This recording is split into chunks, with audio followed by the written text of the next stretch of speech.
Oh, there we go. I was going to say I didn't get the notice, but there we go. I just got it. All right. So now that we're recording at 11:34, I will formally call the meeting to order and thank everyone for joining today.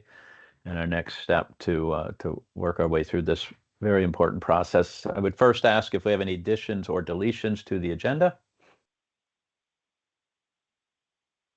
Hearing none, we will move on. I would call your attention to the minutes of our last meeting, August 13th, which I did not attend.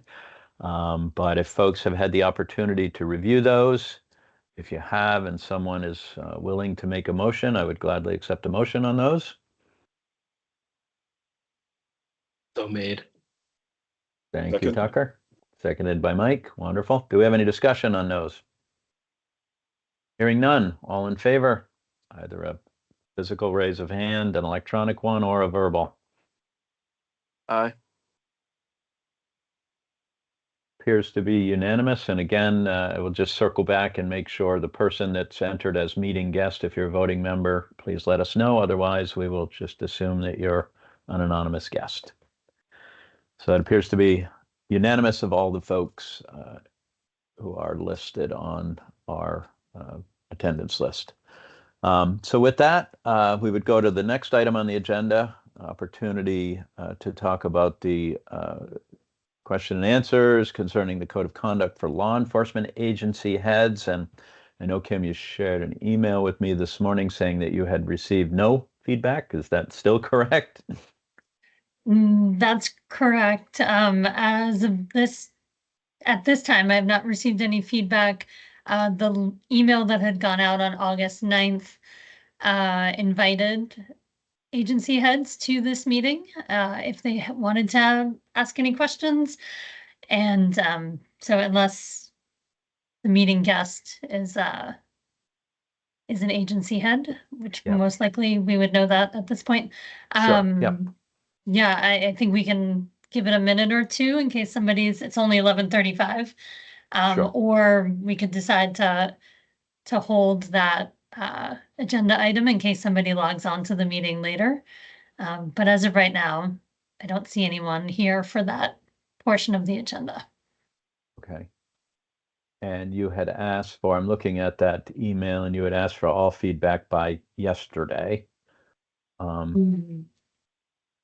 Correct. So I guess that begs the question of, and I had not reviewed that email when you and I had the exchange earlier, is do we want to circle back out to law enforcement heads with a second request to make sure we don't miss anybody?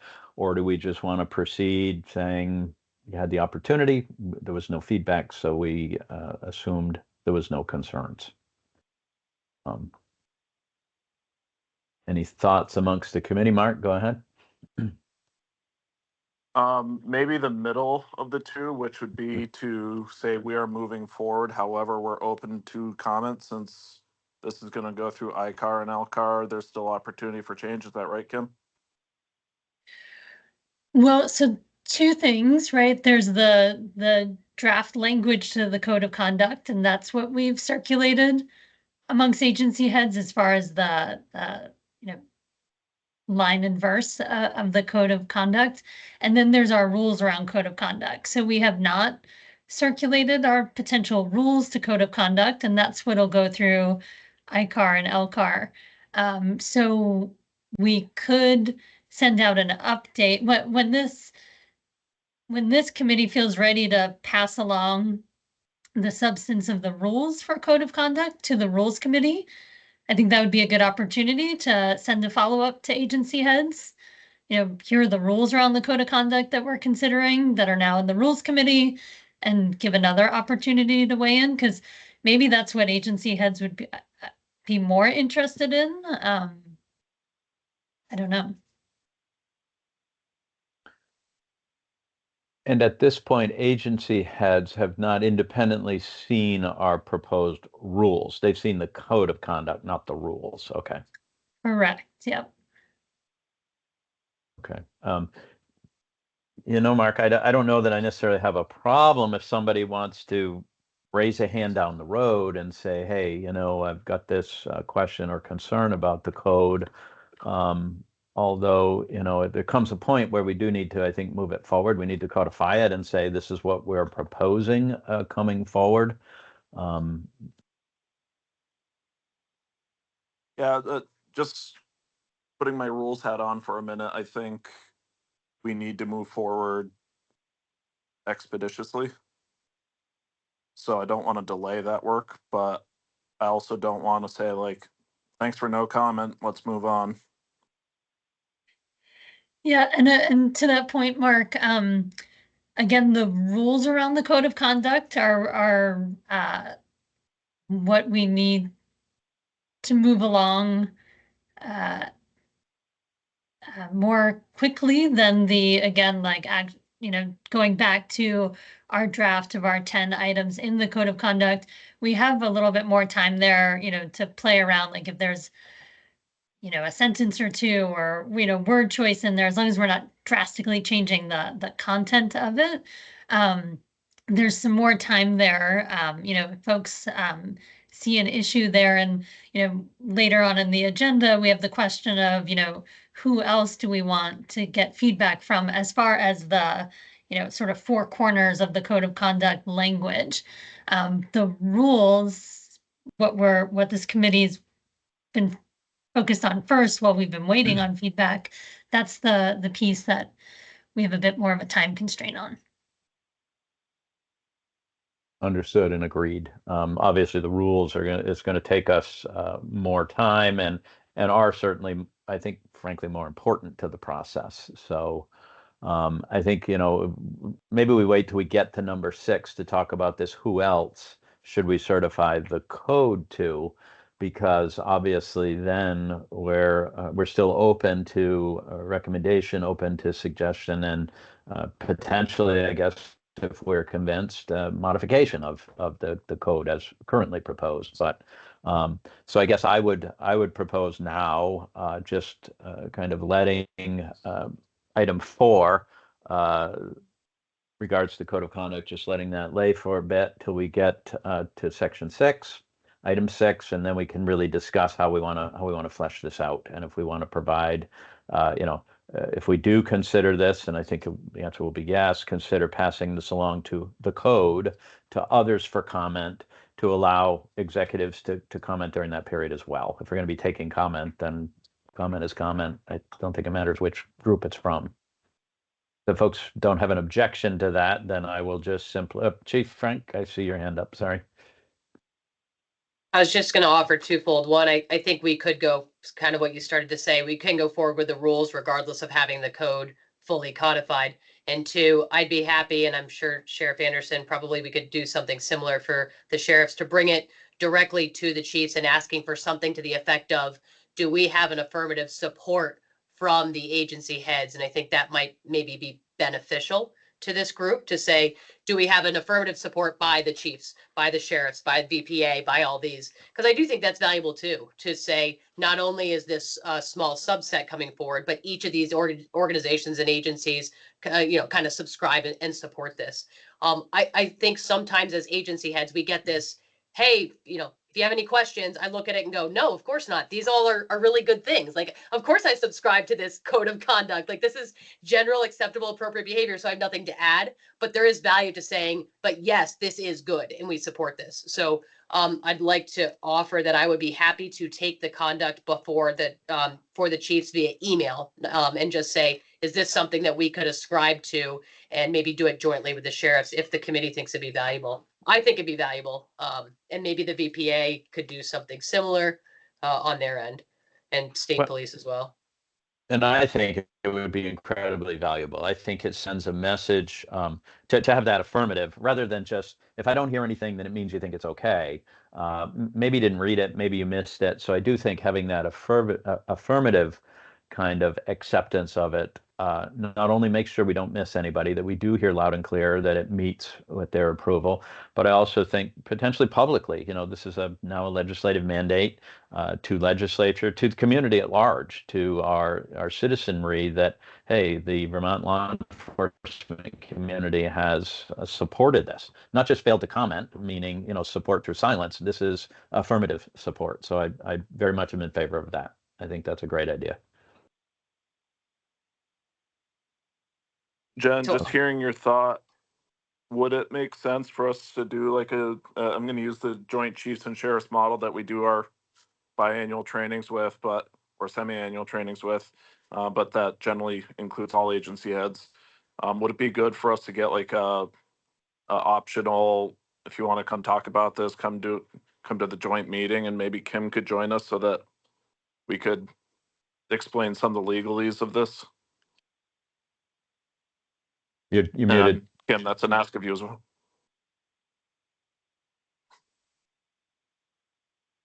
I'm happy to join in. I love a good invitation. So yeah, if you invite me, I'll show up. Jen, do you think And that's Jen, a good way forward? And sure, I do. I think Jen offered comment, but you were muted, so try again. I was just gonna say, maybe from each of the groups that are represented here, so for like Mike, Tom, Mark, myself, what do we think about creating not just chiefs, sheriffs, but let's do one big, hey, here are all the organizations that would ascribe, assuming our organizations sign on, right? But maybe making one big letter, not just chiefs and sheriffs. Are folks amenable to that? I'm good with that. I'm having a meeting with my board tomorrow to go over this, so perfect timing. I'll Yeah, email I the can send chiefs it. tomorrow. I can send it out to my people as well. Sounds good. Right. And I do think we know through past history that when we can come together and all agree to work collaboratively and to an end goal, that we get much better outcome. So great. And just All to right. be clear, I don't want any folks to make an assumption that because agency heads didn't respond, that there's a lack of support. I think sometimes when you look at something that seems so obvious, like, of course we support this, I don't need to come because, yeah, we support this. Let's move forward and we have trust in the folks that are there. So please don't ascribe the lack of agency heads here as anything other than we saw it, we had no questions, no issues, no concerns, and we're comfortable with the representation. Agreed. Okay, so let's hold option 4 here for discussion at future meeting, item 4. So item 5, the language for our rules committee. So Kim has shared out. I want to make sure I'm speaking from the current version. I have version 3.0 dated 8/19. Assuming that's the most recent version, Kim? Playing from the It right is. playbook here. Okay, wonderful. Hoping everybody else has that. If not, we can send it out. Make sure you have it fresh.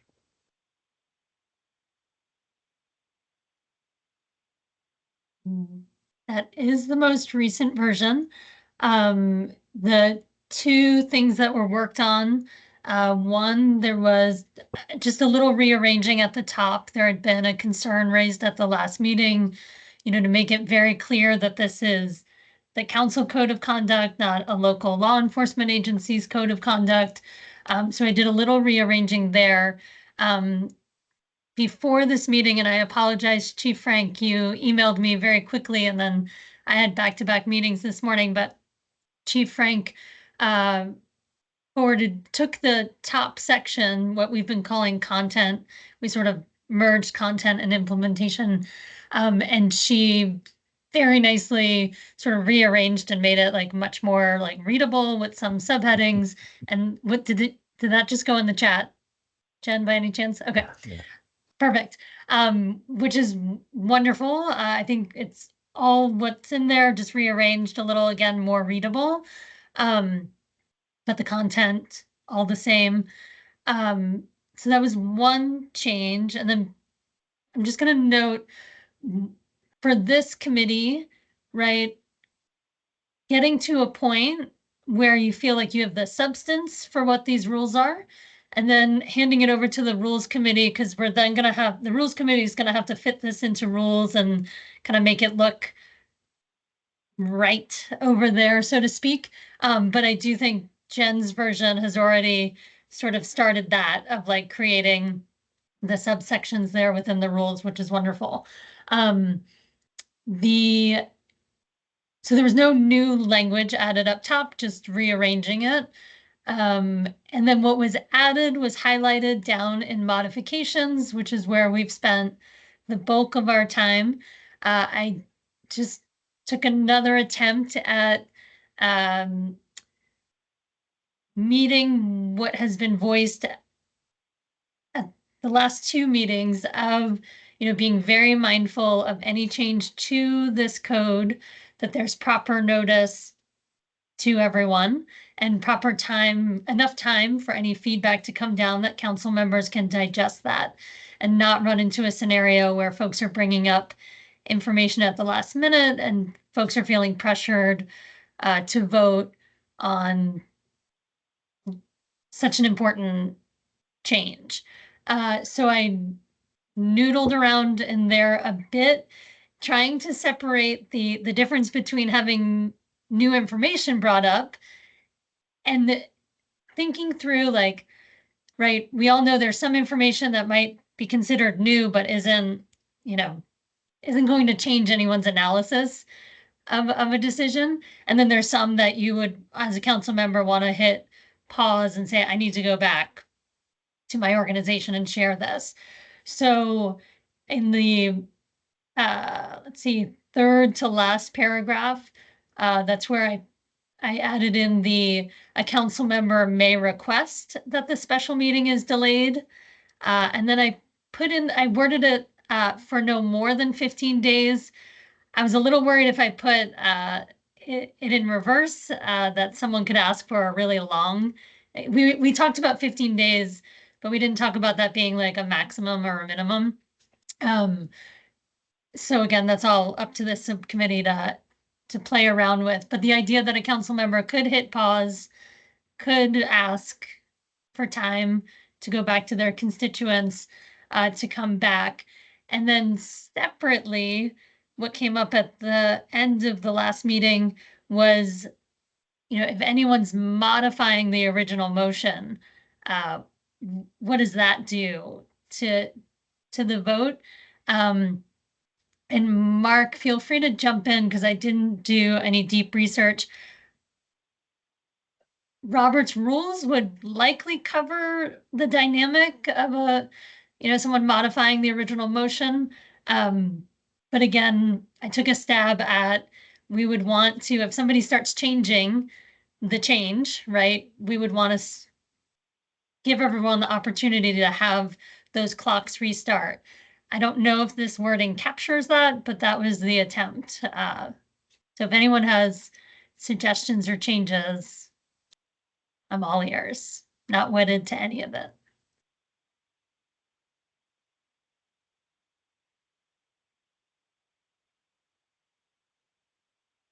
And I will give you some feedback. Chris came flying into my office and he's like, this is so confusing. Can't you make it simpler?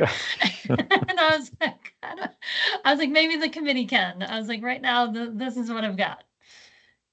Well, Mark has his hand up and I'm sure he's going to simplify this greatly. Thanks. So, number one, I had the same reaction when I first read it, Kim, which is that it was confusing. And my gut response was, can we make this simpler? Though I don't have any feedback to offer. Number two, I also think it hits all the points that we've been trying to hit.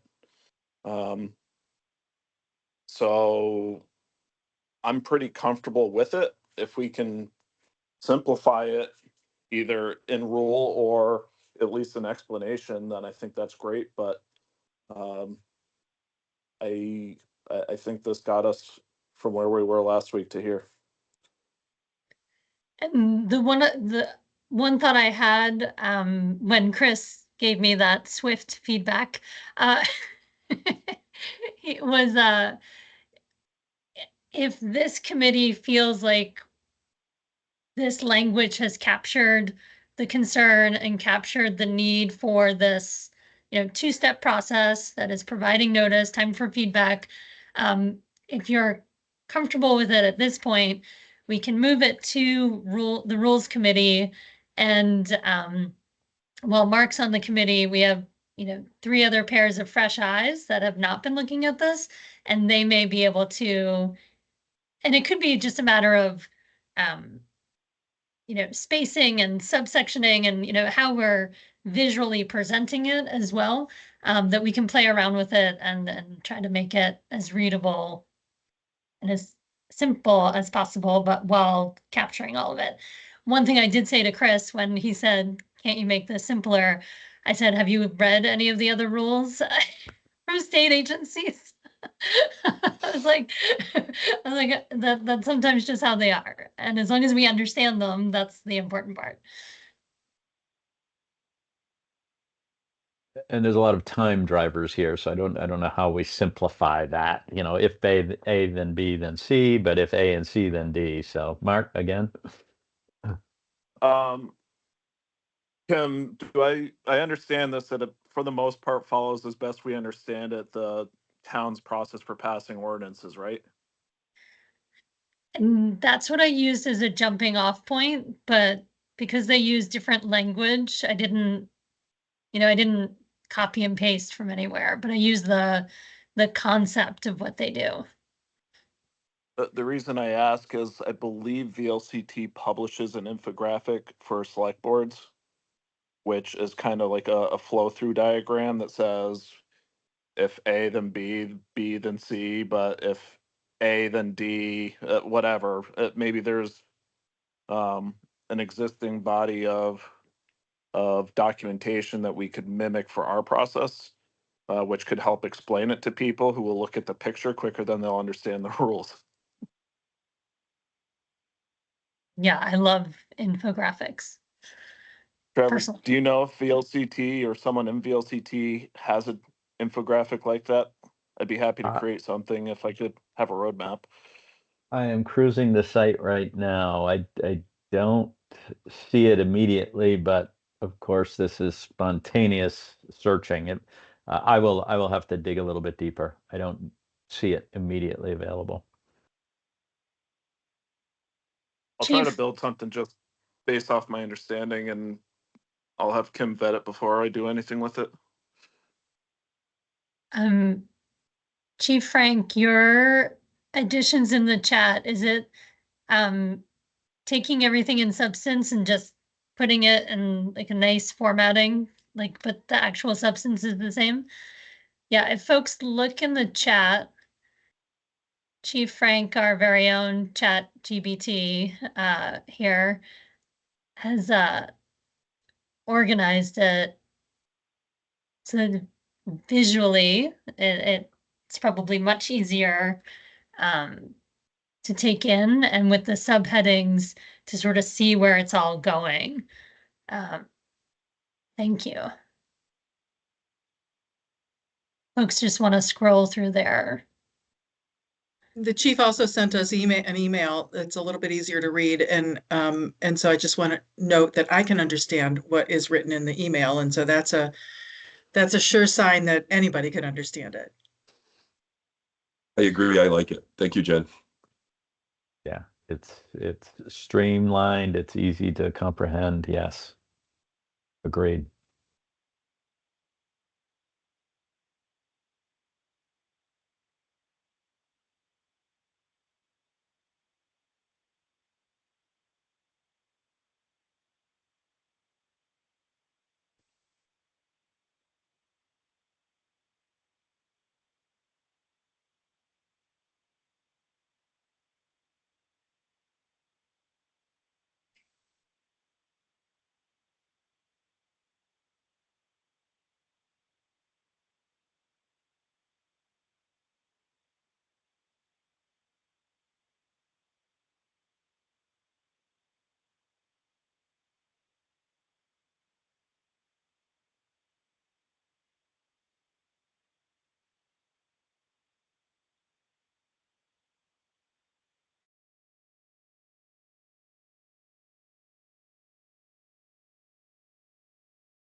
Yeah, I like that most recent proposal from Chief Frank.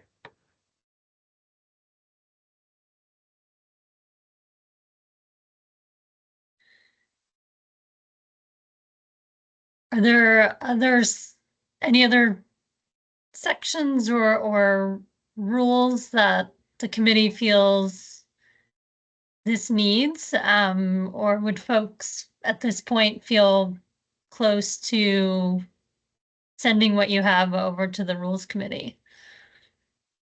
I would like to circle back only because I wasn't here. And just I see, looks like Mike brought up the discussion of or reviewing for potential amendment every 2 years versus every year. And are folks comfortable with that being adequately fleshed out to move forward? You know, as Kim has this written and as Chief Frank has done it, I believe we're on the one review process. Before we actually move on, I just want to make sure that got its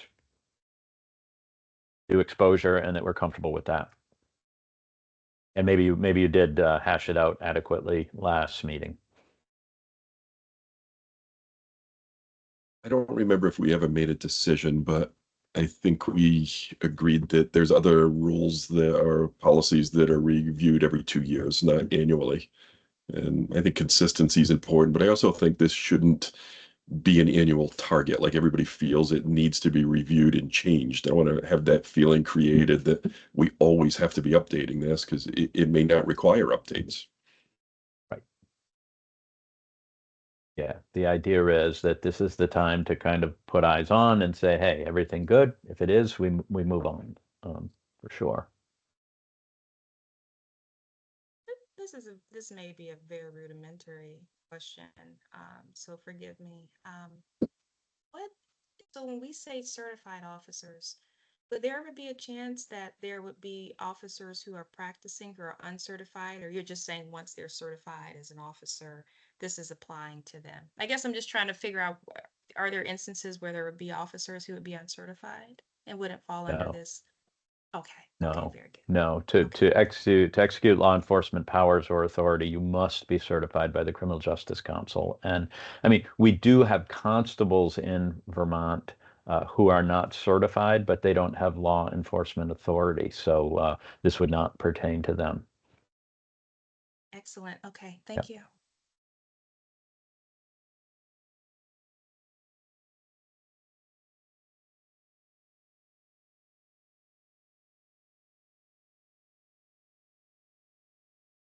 So did we settle the 2-year thing?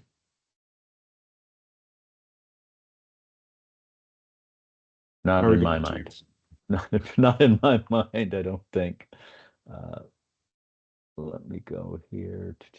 No, you know, the proposal or the verbiage provided by Chief Frank calls for an annual review. So I guess the question I have is, you know, does this committee wish to move forward with that, or do you want to? Is there some desire to change it to semi-annual, meaning 2 years? Chief, go ahead. My recollection was that because we had included the element that it would be reviewed initially by the professional regulations subcommittee, that was the annual element. That the professional regulations subcommittee, who looks at these cases on a weekly basis, would annually kind of review where are we at? Are we seeing issues? Are we seeing holes? Do we have gaps? But that there wouldn't necessarily be a recommendation moving. It's not that that review would necessarily result in a recommendation. It would just be an annual review by the committee that's using this to say, is this working? Is there a gap? Is there a problem? And there might be. There are no gaps. The code of conduct's good. We have no recommendations. We're not bringing it forward. But that group would be able to, because they're regularly working with this, saying, yes, this conduct has an issue, or no, this code of conduct doesn't have a problem. I thought that's where we left it. Not that the council would review it annually, but that the professional regulations subcommittee would review it annually.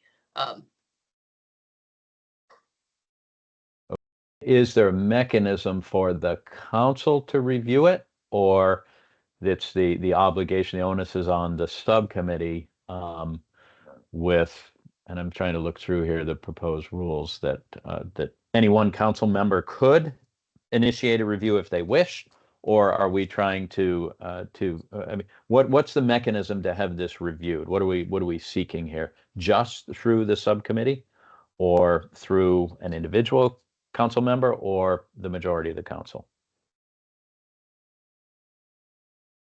believe that's what was discussed at the last meeting, and where, as Chief Frank said, if it's going through the professional regulation subcommittee, that should be the primary mechanism. So it wouldn't prevent, a council member could raise an issue, right? And then the professional regulation subcommittee could take that up and do that review. There potentially been language that a council member could make a request for a modification, but then that was removed. There was Okay. concerns about that. Okay. But that is an important part. If the subcommittee feels like that's the right to channel things through the professional regulation subcommittee. That had been the sentiment at the last meeting, that was the way to approach this. Okay. And that being the case, then I don't think I have I certainly don't have a concern with the annual if it's directed at the subcommittee, that the subcommittee is going to they should be looking at it regularly. I mean, this should be the go-to for any complaint. It's okay, we need to hold up the code of conduct. So, every case really will be a reflection on, does that code of conduct still meet the current needs? But I think to actually put a circle on a calendar and to formally say, okay, we're going to take a moment here to reflect on this and determine if we feel there's any need to move forward with a change. Mark, your hand's been up a minute or two. So I'm persuaded by both conversations. The annual review done by PRS makes sense, but also with Mike's points that this shouldn't just be like what Mike said. I won't repeat it. I'm thinking of this in the context of like my policy manual. We go through policies on a not an annual basis, but we check them for freshness. And so 2-3 years, we're going to go through a policy and just say, does this still make sense? Are we still in compliance? Had laws changed that we just were blind to? And that's kind of my thought to this. I'm curious if we're almost painted into a corner with this annual review, and maybe I'm just thinking of it wrong, but what happens if we do the PRS does the annual review on December 31st, and then February 1st, we have some major event that we say, oh my goodness, there's a gap. Are we blocked from a change? Because I don't want this to say we can't have common sense prevail because of process. I want this to say our process allows for change when we recognize something critically terrible's happened, and we can work on that. But the annual review should just be we don't want this to age out. Right. Got it. Chief has her hand up, but Karen was up first. So Chief, I guess if you want to answer specifically to Mark's question, feel free, then I'll loop Karen in. I was just going to respond. What we had discussed in that was that we have individual department disciplinary processes that would cover the gap in the interim. We talked about the fact that the code of conduct, while it addresses the certification issue, is not the only form of disciplinary addressing. If we do have an emergency situation where a conduct comes up that's a sudden change, we could handle that disciplinary within our own agencies by making a modification. And then that allows for time for the code of conduct to change. I don't think this limits us. If there was an emergency, I think we could bring it up if we have to. We are saying it's reviewed annually, but I don't think there's anything that wouldn't say if there was some crazy emergency that we couldn't revisit it. It's just saying that we are going to revisit it annually.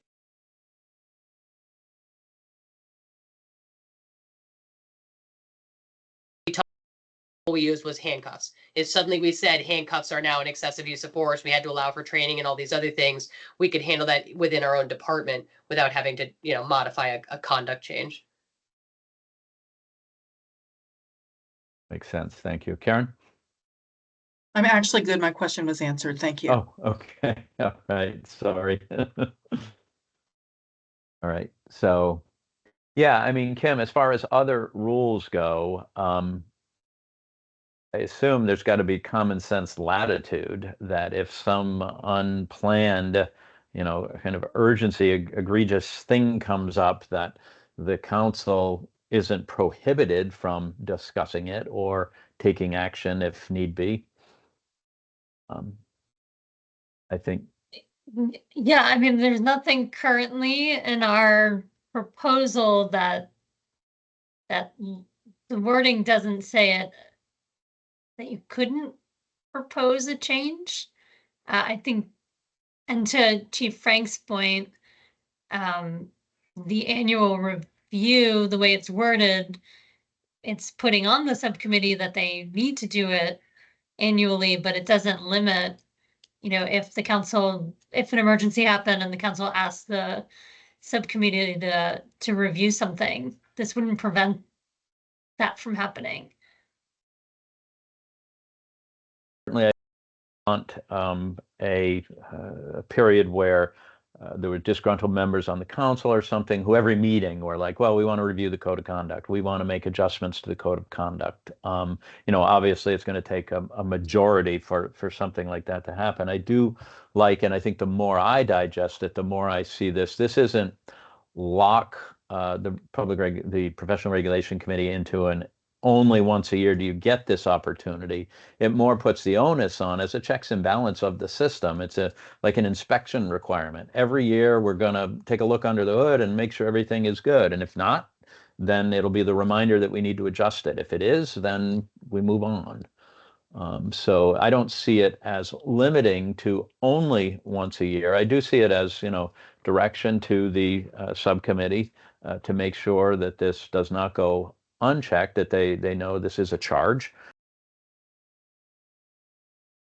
for the health of the code.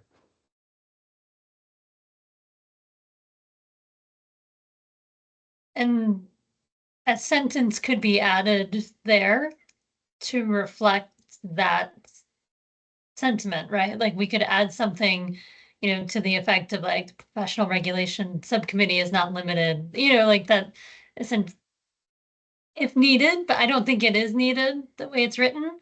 But if anyone was concerned that the current, and this could be something again, right? These rules have to go through the rules committee and then we'll bring it to the council. If any council members limiting the council from asking the professional regulation subcommittee to look into something, I think we can talk through it, but we can add a sentence either now or later if that is a concern. Yeah, I think I'm fine with, as Jen presented to us in the most recent email, it simply says that the code is reviewed annually. Not only reviewed annually, it just says it's reviewed annually by the professional regulation subcommittee. So I'm not sure that I see the need to add anything from my perspective. Mark? So it's fair to say annual review and the two motion process are separate. Is it fair to say the annual review is the intent to keep this a fresh code of conduct?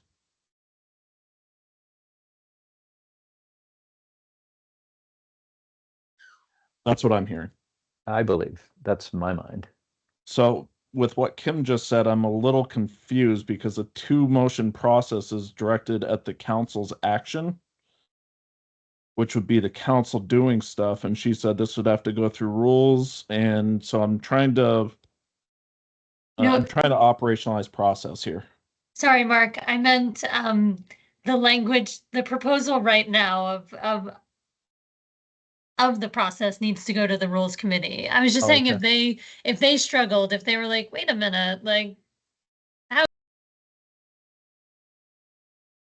here. So I wasn't trying to confuse the process more. It could also just be my brain is a bit foggy. Yeah, it could be the COVID.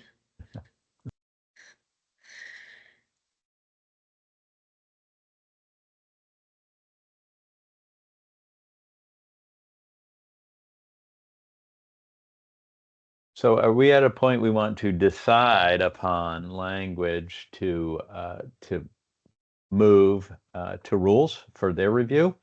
Are we there? Do we want to incorporate Jen Frank's verbiage into what Kim has replaced, cut and paste? What's your pleasure with this, so that we can keep moving forward.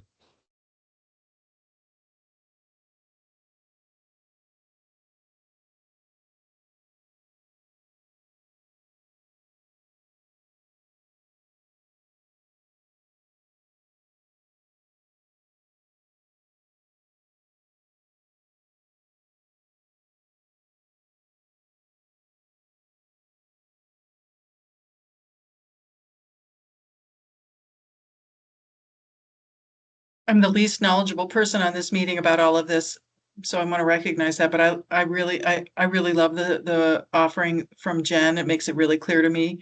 I'd love to incorporate that into the document, and then I would be ready to send it. I would I just- agree, and after the discussion, I'm fine with the annual review after understanding the intent. I emailed around version 4, which took both Chief Frank's emails, the top section, and then the modifications section, and just put them into one Great. document. And you just sent that? Just sent that. But it literally copy and pasted, so it's the exact thing that Chief Frank sent around.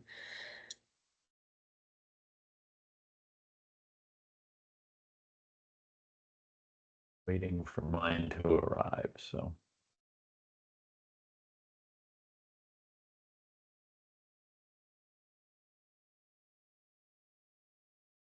The other thing for this committee to remember while you're considering whether this feels ready or not, is that Acting Rules Chair Anderson has invited everyone from this committee to the Rules Committee meeting next week, the 28th. We also have a meeting this Thursday.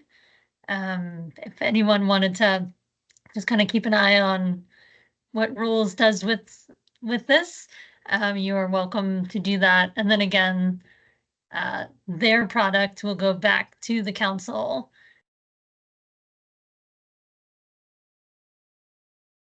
You're off track from what you were suggesting, you would have an opportunity to, course correct at that time.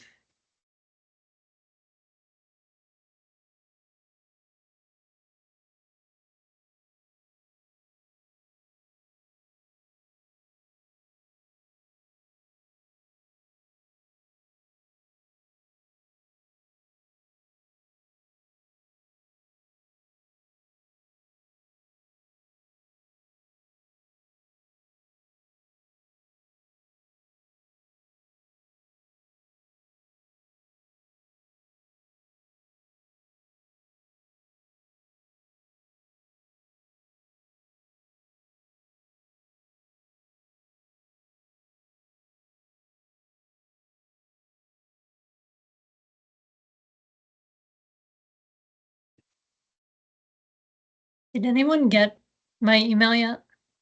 Just got it. Yes, Okay, I'm perfect. reading. I wasn't seeing it in my sent and I was like, oh, great, I didn't send it. What did I do? Okay, wonderful.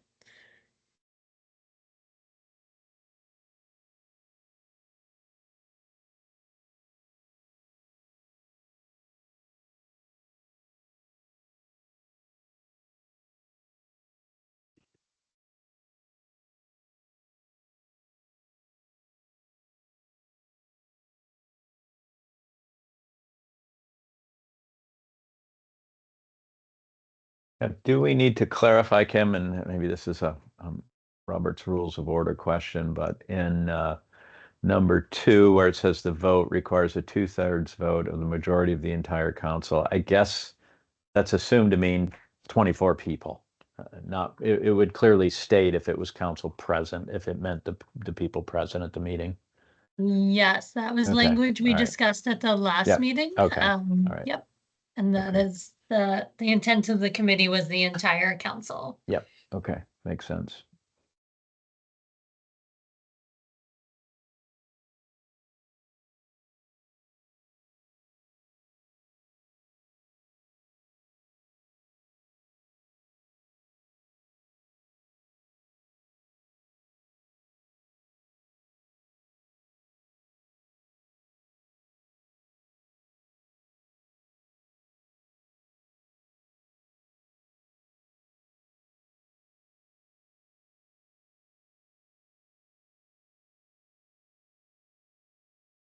I'm good with it. You want a motion to move it forward? I would be pleased to receive such. Chief Frank puts a motion to move forward the Code of Conduct Rules Proposal version 4.0 as written by Attorney McManus. Thank you. Do we have a second? Good. Second by Anderson. Mark. Second by Mark Anderson. Do we have any discussion on the proposal? Hearing none. All in favor? Aye. Aye. Aye. Aye. That is unanimous amongst all the members present. Thank you.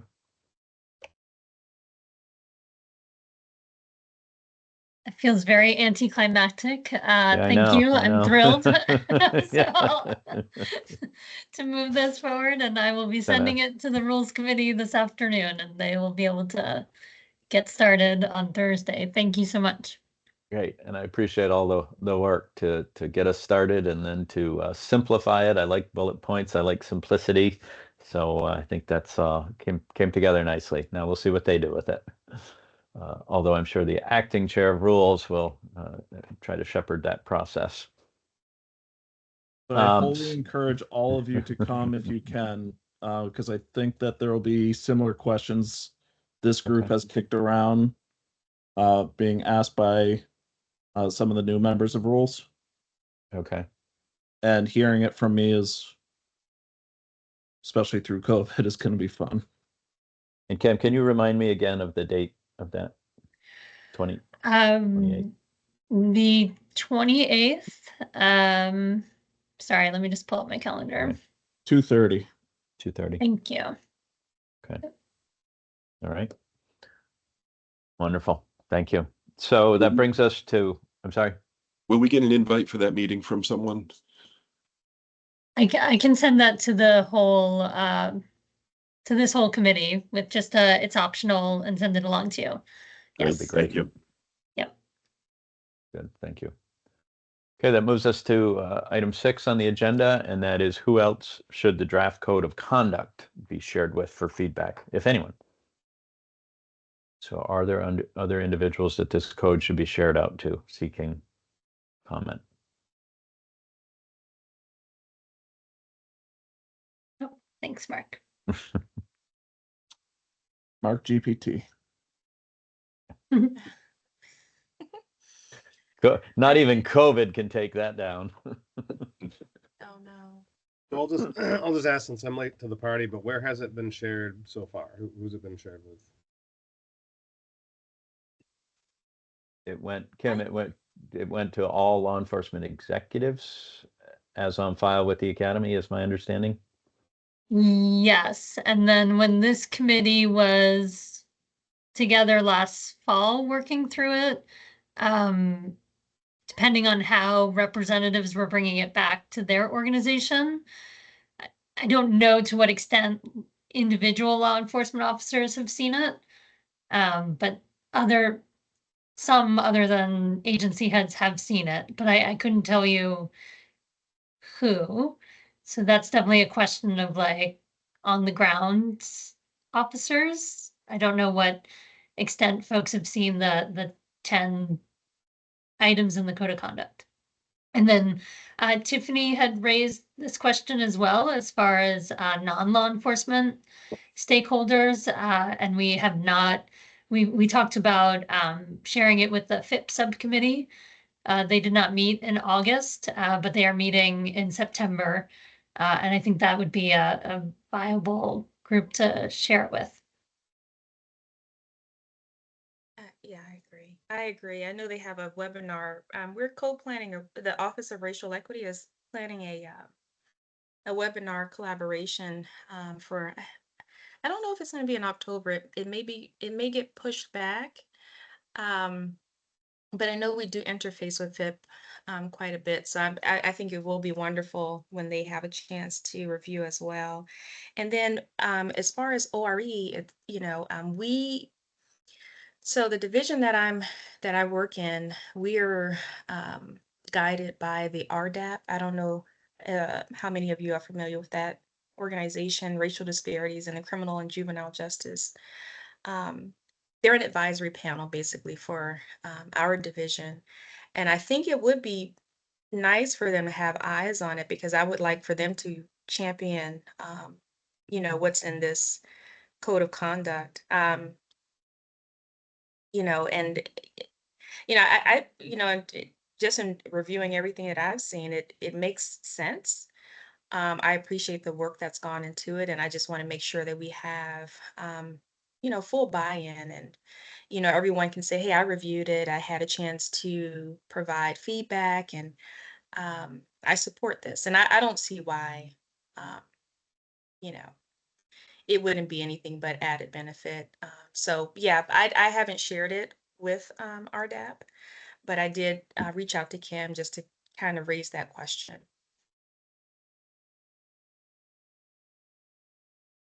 Chief Frank. I wonder from a process standpoint, the benefits or disadvantages of picking specific subcommittees to share it with or not to share it with. So I would wonder if we're sharing it with Fair and Impartial Policing Subcommittee, but not sharing it with the Canine Subcommittee, or sharing it with one committee or not another. I wonder what kind of potential disparities that might create, or groups that might feel left out. I'm considering, when you look at the makeup of the council was chosen for a very specific reason, because each of those groups represent interested parties in law enforcement, and it's broad, right? You've got the Office of Racial Equity, you've got the Troopers Association, you have the Vermont Leagues of Cities and Towns, you have the Network on Domestic Sexual Violence. Each of these are representatives of each of these groups that have an active interest in law enforcement and their role. I'm wondering if a more fair, equitable way to do it would in some ways be bringing it to that whole council, to each of those representatives to then take back to their individual groups. I just have some concern by just choosing this subcommittee versus not others, that we might be doing the opposite of what we're trying to do, which is be all inclusive. Right, and I agree with that. I was thinking the same thing, is that, when this council was expanded to 24 members, those positions on the council were allocated, for a very specific reason, to get a broad group of interest to direct the activities of the academy and the entire council. So I think that perhaps we could distribute it. My thoughts, and I think I'm just paraphrasing what you said, Chief, is to distribute it to the council with full encouragement to share back with the groups that you represent. Take it back to your communities, and if there's comment that they wish to make, to then filter it back through the council members for full consideration. Karen? Thanks, Trevor. I want to fully support Tiffany's suggestion and point of view in this, which then was expanded upon by Chief Frank. I agree with both of you. I think that this is actually this code of conduct is something that we should be proud of and happy about. And it is, the vast majority of our law enforcement officers in our state already are following this code of conduct. They're already doing work in this way. And so this is a way for us to codify that excellence. And I think that's, I would have no problem bringing this to my constituents, and I would do it in a way that reflected my belief that this is part and parcel of the way that most law enforcement officers handle themselves across our state, and with the recognition that this will help us when law enforcement officers aren't using this code of conduct. And so I think it's a really good idea, but I just really want to appreciate Tiffany's point about taking it out to constituents, especially constituents that are, from targeted populations. So I think framing will be important, because I think it's going to be important for, if we do move that forward, that the council understands that we're not actually asking for a vote on this as a council, right? Because it's tricky, because we're saying you each represent groups and we'd like some feedback so that we can create a final document to give to you to vote in your position.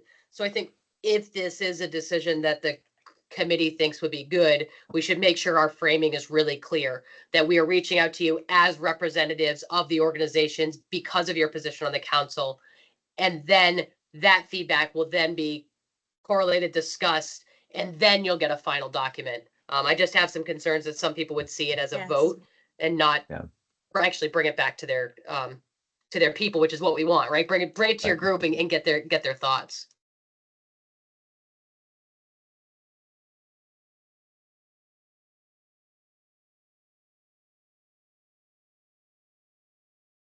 And how these are great points. I really appreciate the discussion. What is the what would be the time frame, for something like this? So yeah, I agree with the framing part of it, as framing it in the right way. But then also, how much time would we want to give to constituents to provide that feedback to us?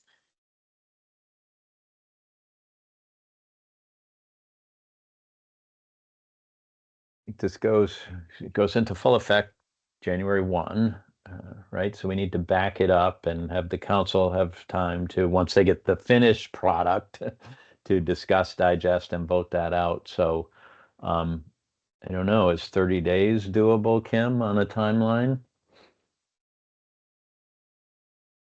As far Right. as Okay. folks having, I mean, so again, like, fortunately being able to separate a bit the code of conduct rules, we can keep moving along on that path.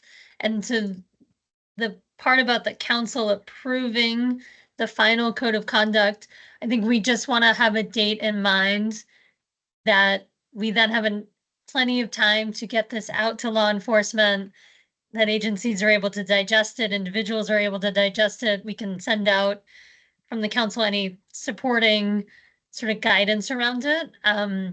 So in effect, January 1, I think ideally we would want, by November 1 to have that final product going out, repeating it over and over. That would be my suggestion. But everyone who actually is in law enforcement receiving this information, you may have a different timeline in mind. So if I was thinking by November, we would need this voted out either the October meeting or that very first November meeting. I forget how the calendar falls though. But I would want, I guess, well, sorry, I'm going to backtrack a second. Knowing that ideally, I think this should be queued up, finalized, presented to the council for our October meeting, so that if there was a conversation at that meeting or some pushback, and we needed a fallback, we would have it. That would be my thought just off the top of my head.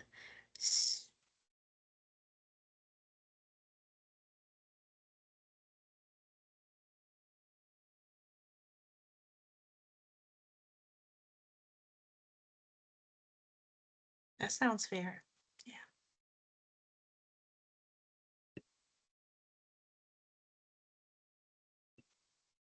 Right, so if we did get a communication out with the draft, in the next week, that would give everyone to the end of September to collect information. I mean, it makes it a little tight on this committee, depending on what feedback's there, if there was some modifications.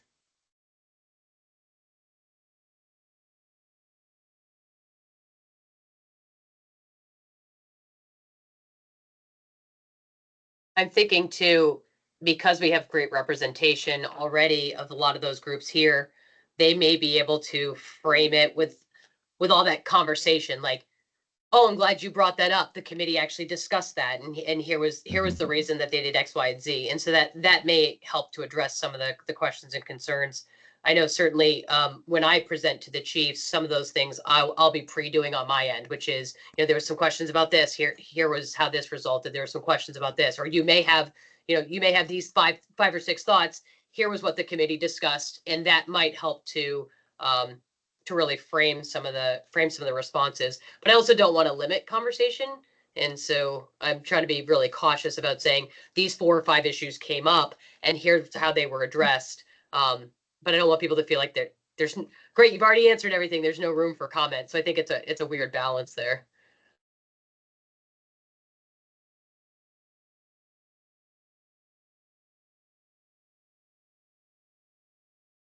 Could we make it work if we gave, and Kim, let's assume that this communique gets out in next week, and you had mentioned, the end of September. as the cutoff for receiving comments from any stakeholder group, anybody that wants to provide comment. The next council meeting looks like it's September 2 after that. You know, the question begs is, could we shoehorn in kind of a check-in with this committee in case there have been comments to work those in?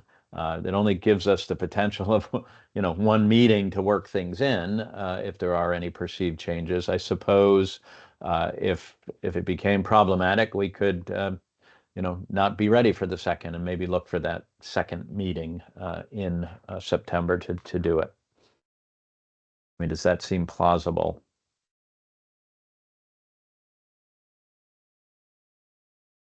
Yes, if your last sentence meant October, not September.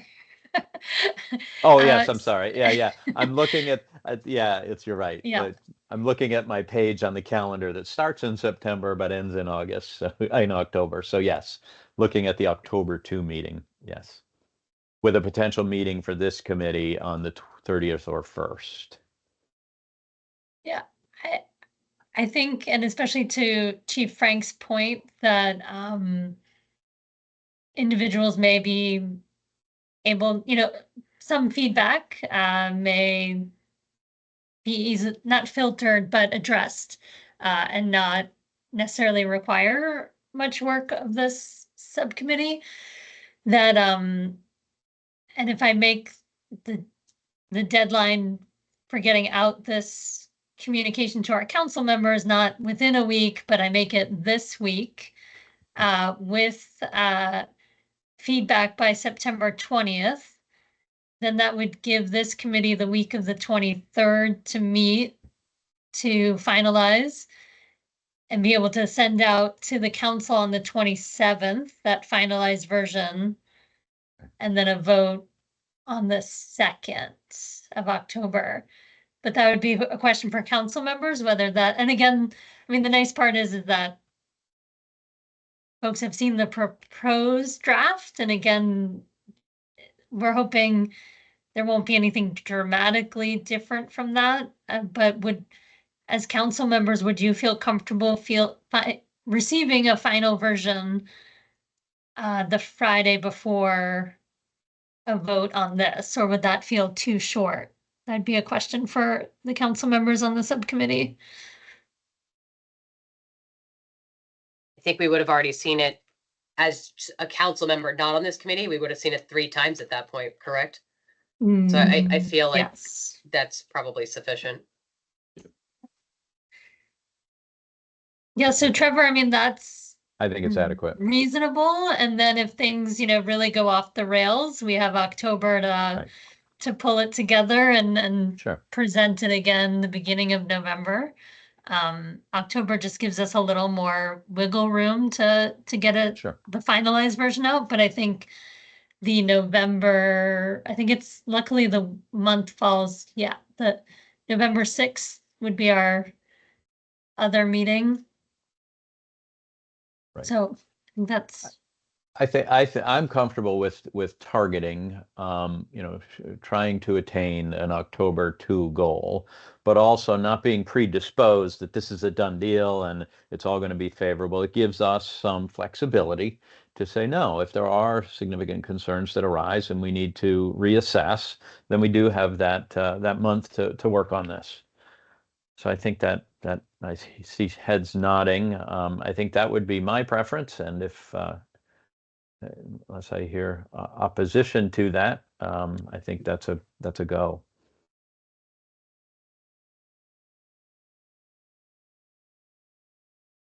The only other group I thought of is whether or not we wanted to send it to the State Ethics Commission. I know that the medical code of conduct was sent to them for review and consideration for the state of Vermont. I don't know if they'd have any valuable input.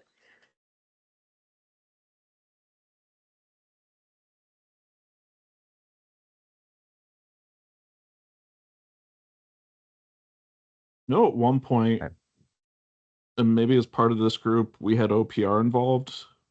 Was that the Act 56 group, or was that a different committee I'm on? nope, you're right. Might we want to track that guy down, or does he already know what we're doing? Yeah, when he was with us, Kevin Rushing, I believe it was, right? Yeah, I mean, he had kind of given us this all looks good, you're all thinking of the right things when he was with us for the report. We could always, again, send him our current draft, which is what we had ended with. Again, it wouldn't hurt Mark to just see if he has any final thoughts. Yeah, I certainly don't see a downside to it. And he assisted with the draft that we initially provided to legislature, so.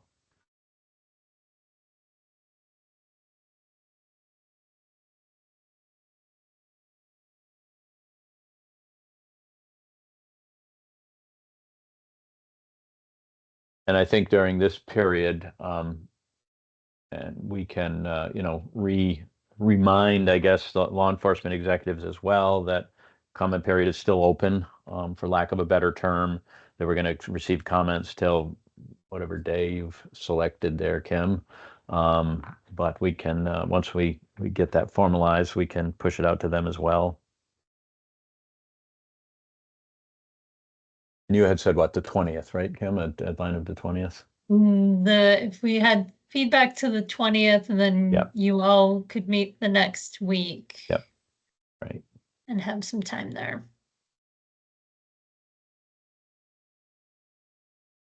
Okay.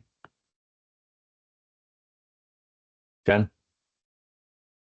Just from a process standpoint, we've got a lot of dates, a lot of times. We've done a lot of research and reach out, and I think that that's really valuable. I know it might be a little inconvenient, but it might be good for us to continue maintaining some sort of a timeline, right? Like, so we reached out to other constituents, we reached out to agency heads, we reached out to such and such.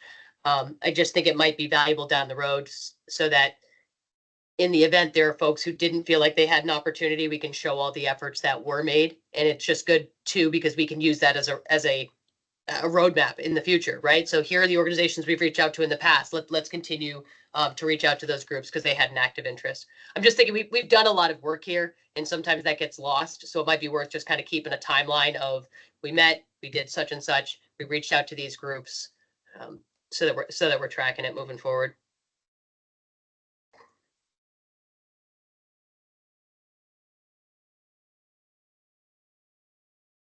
That makes sense.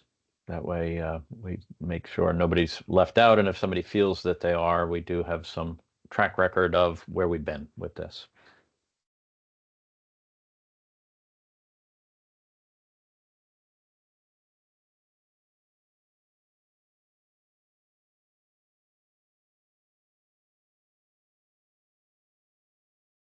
And Kim, I don't know, I don't want to put the onus on you other than, I mean, you're sending emails, and if they're coming from you, is there some side record you can keep, on this date, this message was sent to these groups, and Yeah, not a problem for what we're sending out now. And I think we can, go back to our work last fall and just kind of we can fill that in. I'm not going to be able to do that this week. Taking some time off this week, but we'll be able to do that. And I was just speaking in generality too. Like, I don't necessarily know that we need to say we reached out to the chiefs on May 2nd, but more just, community engagement groups. And if we have the ability to catalog that, that's great. I don't know that we need specific dates or time like that specific, just kind of like in May, we reached out to this groups. In June, we reached out to agency heads. In July, we reached out to the council. Again, just kind of trying to summarize it all together. I think it can get lost. Yeah, I don't needs to meet any evidentiary standard. I think just a generality of here's who we connected with. Agreed.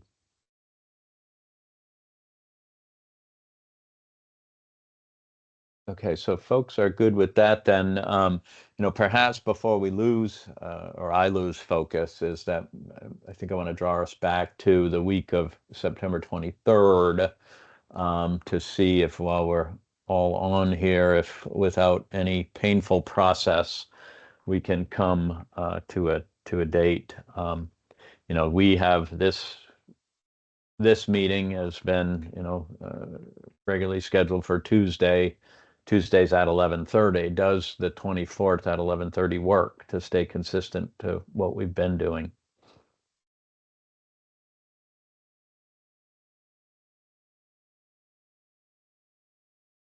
I got a Mark thumbs up, a Kim nod, a Mike nod. Okay, no negative. All right, so if we can schedule that then for, make sure I get it right, September 24th at 11:30 as the final date to accept, review any comment that's come forward, and hopefully, if all goes well, the goal to formalize the final version of the code of conduct that then can be moved over to the council, the full council. Okay, sounds like we're good with that by consensus, so we're great. And, Okay. and just to make clear, is the subcommittee comfortable with me sending out an email to council members as representatives of their organizations requesting feedback with the attached draft of the code of conduct? And I'll do that. I'll be able to do that by tomorrow, if folks are comfortable with me Yes. doing that. Okay. Yep. Feedback from them or individuals from their representative groups funneled through Yep. them. Yep. Great. Yep, absolutely fine. Great, thank you. Okay. Okay, good. Mark? Going back to the beginning of the meeting, we were talking about the chief sheriff's agency heads, employees, blah, blah, blah, doing like an informational meeting. Might it make sense if we go forward with that approach, which I think we are, that we include in Kim's email the invitation to that to preclude people who completely misunderstand the code of conduct and rules, who come up with different conclusions, which I've received a few emails about. Basically, would it save people staff time if we say we're going to have an informational meeting and then please provide comments, feedback after the meeting? I had 3 people reach out to me saying they thought that the code of conduct was this massive thing to do all these things that it was not. And they were complaining about the former existence of Act 56. Do you know when your meeting might happen, Mark, timing wise? Jen, are you tied up? My thought is that, yeah. My thought is that this is kind of a informal joint meeting, and we just say on this day we're going to do an informational meeting. The chiefs and sheriffs sponsor these events, Okay. so we could pick a date, any date that works for everyone. If people come, great. If they don't come, whatever. But at least it's another piece of process we can say we're going to do to put human voices behind it that can speak to it.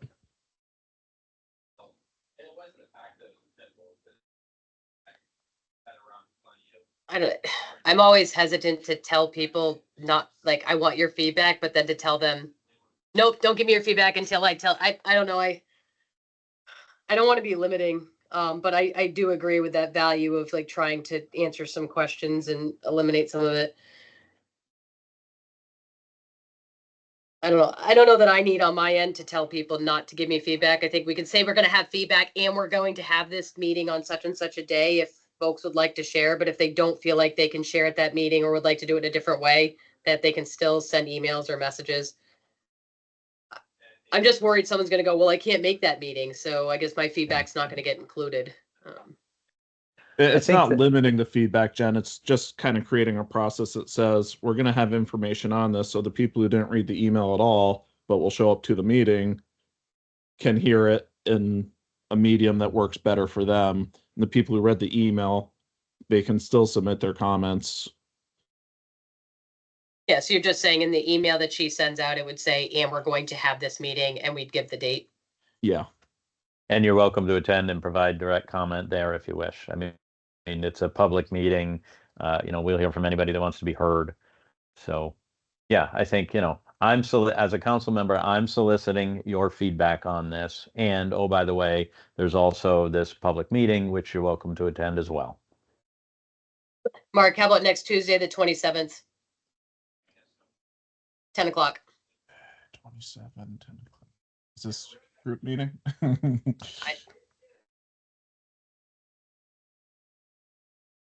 just saying, if we're going to ask her to send this email out and she said she's going to send it before the end of the week, I don't want her sitting around waiting for us to come up with a date and time. So, Yeah, that works for me.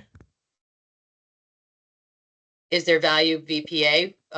Do you want to jump in with us? State, do you want to jump in? Let's do it all together. Could you I mention think that I'm date good one with more my time? group. August 27th, next Tuesday, 10 a.m.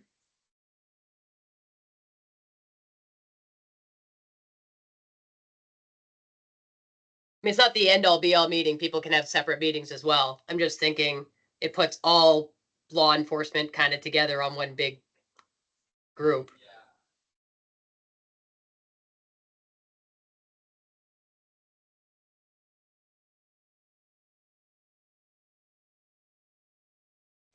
Yeah, I don't have a problem with it. I can push it out. And I'll CC all the members on the committee to the email I send out. So you feel free to circulate that in any additional way that you'd like.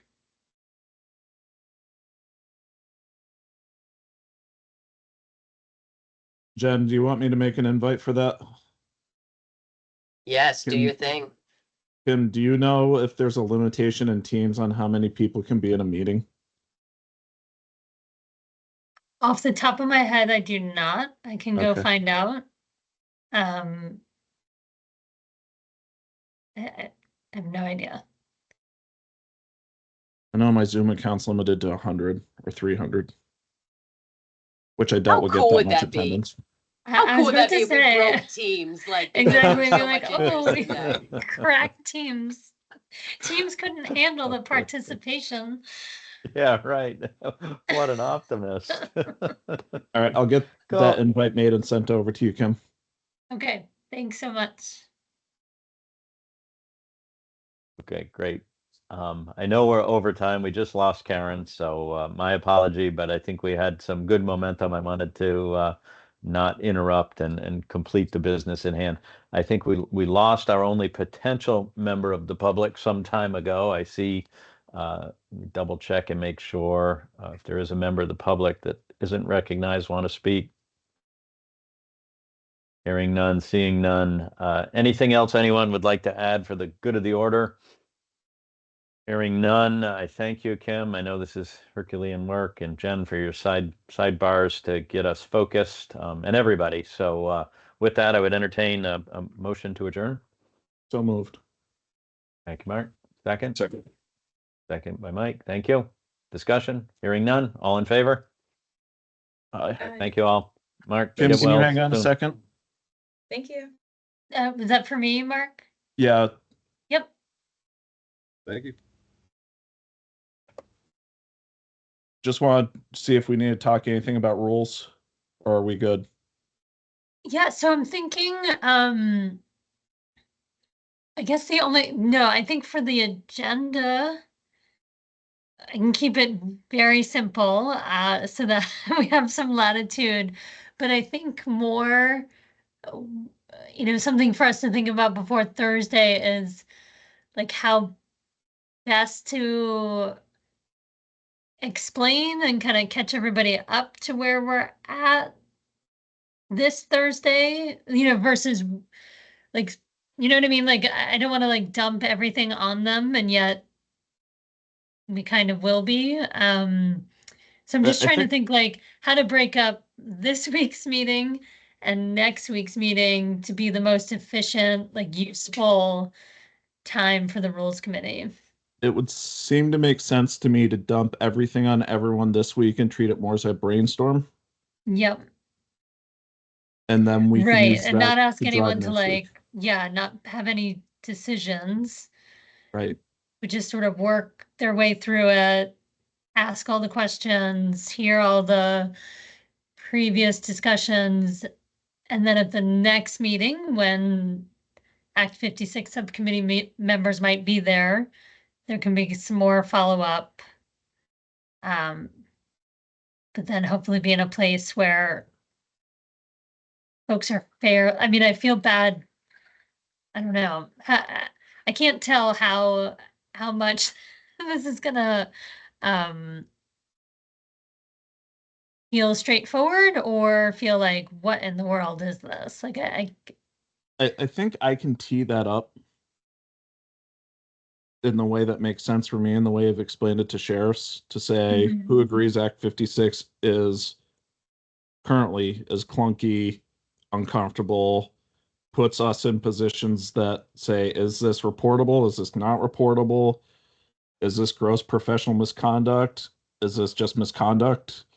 right. Is this a violation of my policy but not your policy? Like, that's the clunkiness of category B. Right. And so the goal of this is to make it crystal clear, but with our focus being on certification, not employment. So we're not abdicating an agency's responsibility for employment discipline, but the council also has a statutory well, I'm going to make a new word, responsibility for certification misconduct.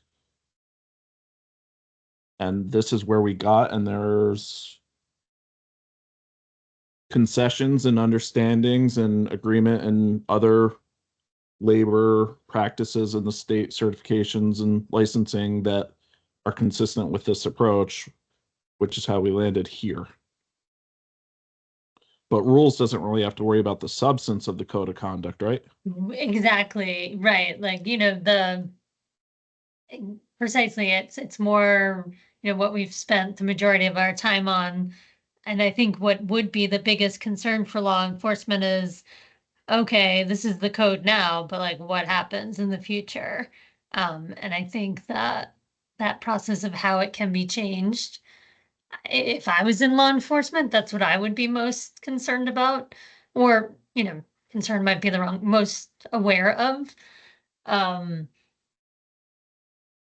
So, but yes, I think if we give this meeting as the overview of here's what we need rules about, and then here's what Act 56 is suggesting, and just allow a lot of question and answer from our rules committee.